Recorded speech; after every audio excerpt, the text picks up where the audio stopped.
Miss Faith Solomon.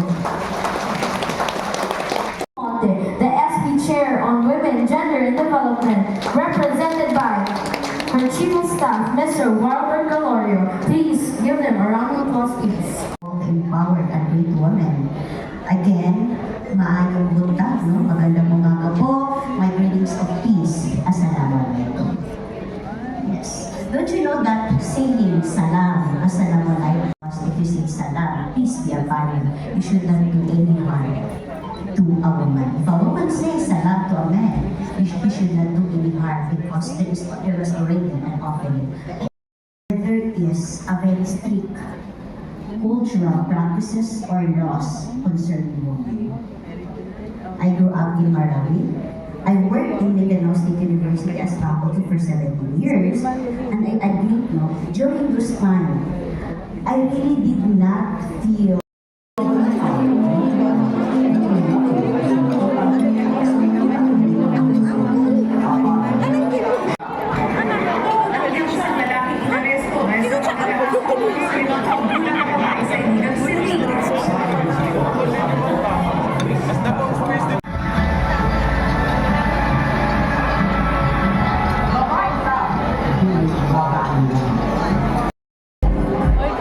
sunod ay ko sa pinakataas. Wala rin si ma'am. Dapat mag-motor si ma'am. Ay, correct. Ano sa rin ano sa tabo? Ako na.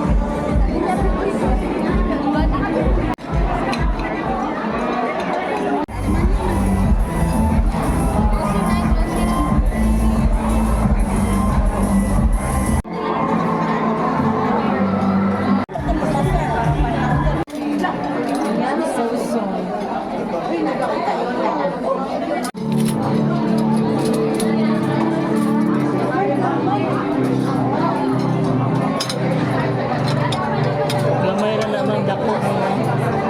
Ma'am, ay dako. Kani dako.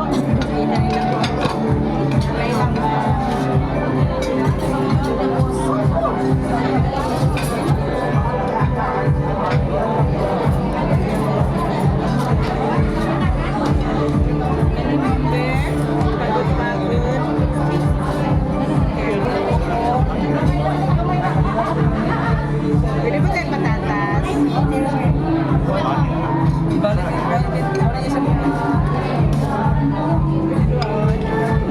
Kasi na kayo naman ang ilang palasa. Kasi na kayo naman.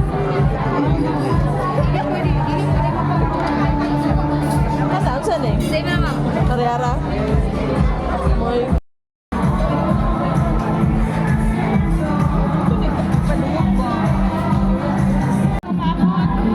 Abot, oy.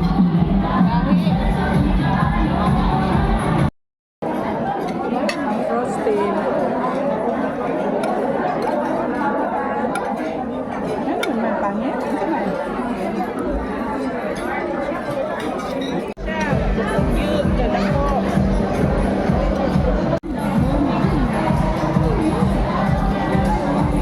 Kumapili ko sa intan ba nga?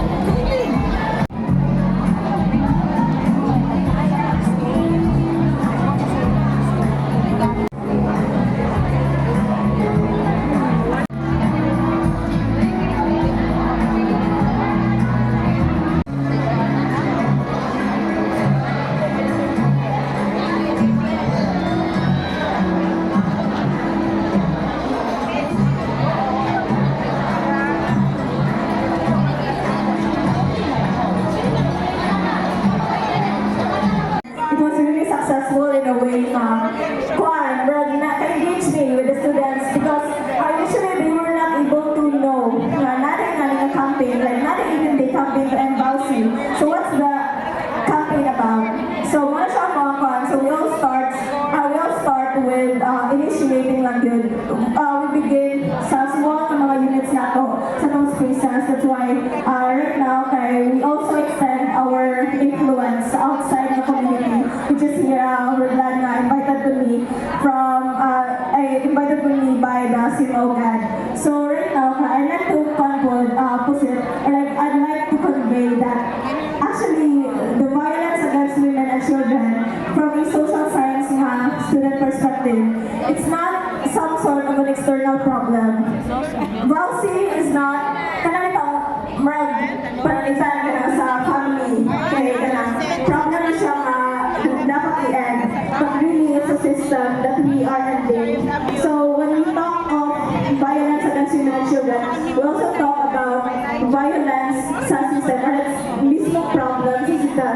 That's why I know it's really difficult for us to realize that ending a system is like impossible, but we have to start it. That's why this workshop or like this forum is essential for us to have this collective initiative para makausap na kung sa mga goal or objectives bitaw. As a student myself, I know, and a woman myself, I know how feminism really makes impact bitaw sa ating lives. That's why campaigning for this kind of advocacy is something that's really essential for us to start raising awareness sa mga people. And I hope na, like what Ms. Irene said earlier, na di nila mag-end here. We also try to embody and implement what we have gathered during our workshop. No?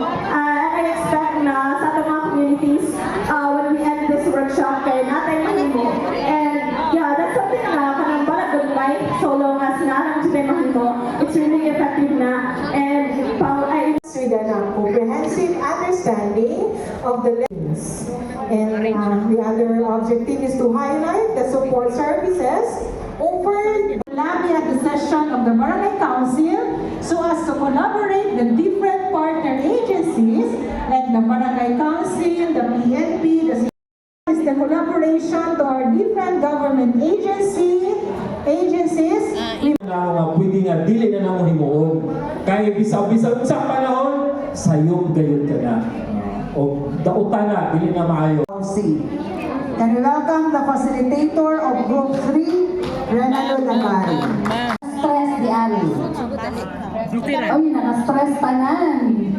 So, kaya wag lain ang una-una ana niya. Ano siya yung mga plano, na ano siya yung mga kasakit, pero pag pangutanan ni mo, okay ra ka, naka-feel siya o gamay nga comfort. Outputs karon will be properly attended to. Thank you for your unwavering dedication to this critical cause. Thank you.